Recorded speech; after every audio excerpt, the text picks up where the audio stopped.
Xavier Hofer, 130 djihadistes français vont revenir en France. C'est en tout cas ce qu'a annoncé le gouvernement français. C'est une conséquence directe du retrait des forces américaines et françaises de Syrie.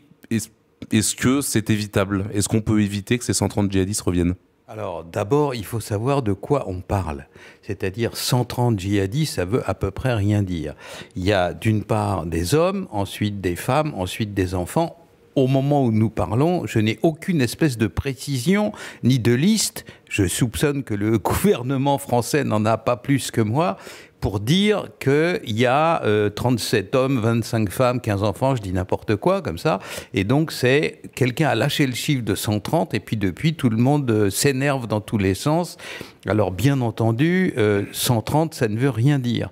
Parce que s'il s'agit de 130 fanatiques assoiffés de sang et brûlant de l'idée de se venger du grand Satan français, naturellement c'est terrible.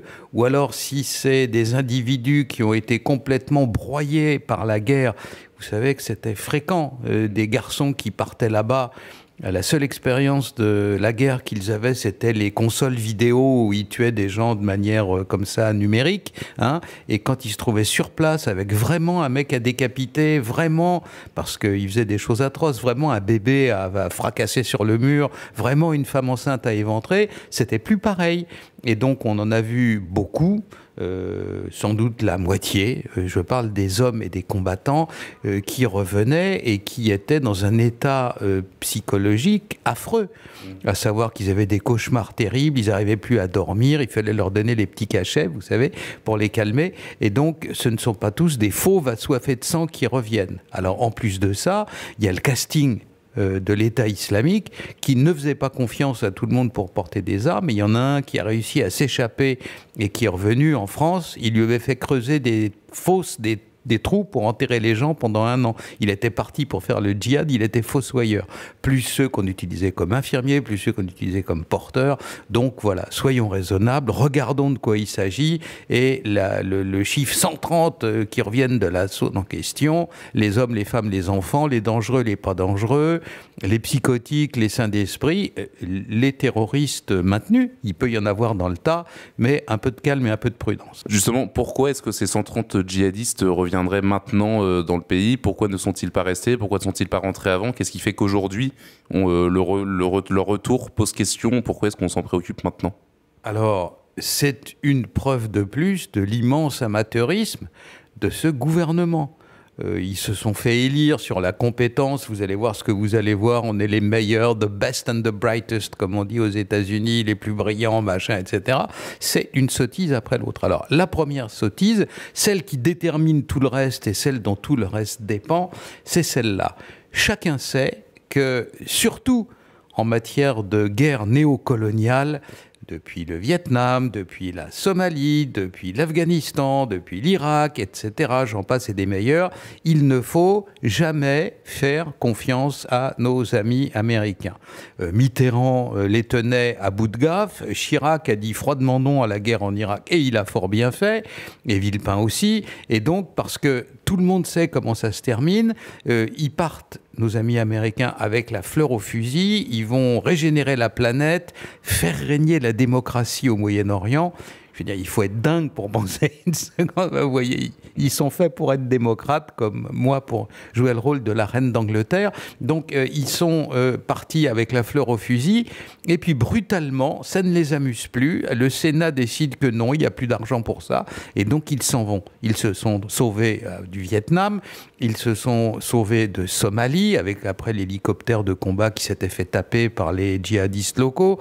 Ils sont partis d'Irak. Et voilà. Alors maintenant, brutalement, ils partent de Syrie.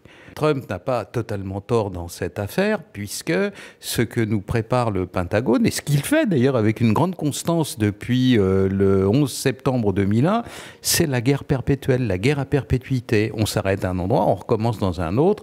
17 ans de guerre en Afghanistan, il y a des gens qui commencent à entrer dans l'armée américaine, qui étaient au sein, dans le berceau, dans les bras de leur maman au moment où cette guerre a commencé.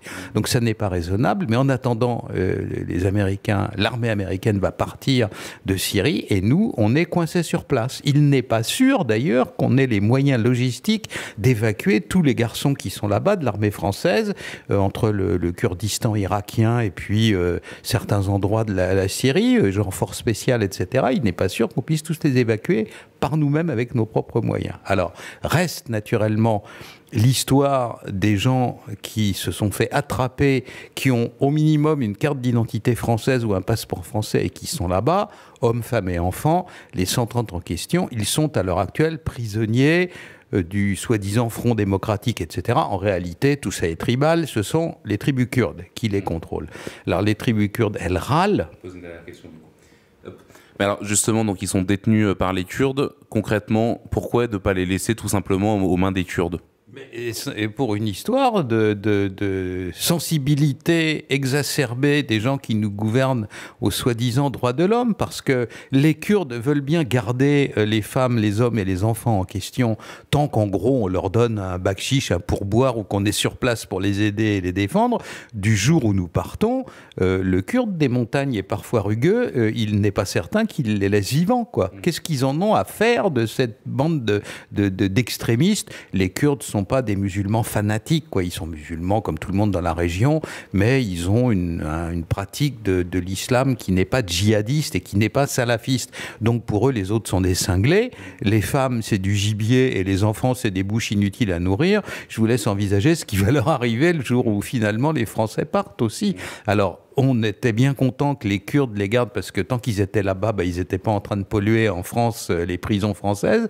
Mais maintenant que la France est plus ou moins contrainte de partir, alors, résultat de l'impéritie, de l'impréparation, du fait de n'avoir pas réfléchi à ce qui se passerait au cas où nos amis américains se décideraient de déguerpir, ce qu'ils font, ce qu'ils sont en train de faire, eh bien naturellement, on ne sait pas quoi faire d'eux. Voilà, c'est ça la réalité. C'est une erreur de politique du gouvernement qui a pensé que ça durerait toujours, mais au Moyen-Orient, rien ne dure jamais très longtemps. Les choses se retournent très vite et donc nous voilà avec 130 X ou Y, garçons, hommes, femmes, enfants, bébés, adultes, djihadis, fossoyeurs, infirmiers, et tutti quanti, épouses contraintes et forcées, etc., sur les bras.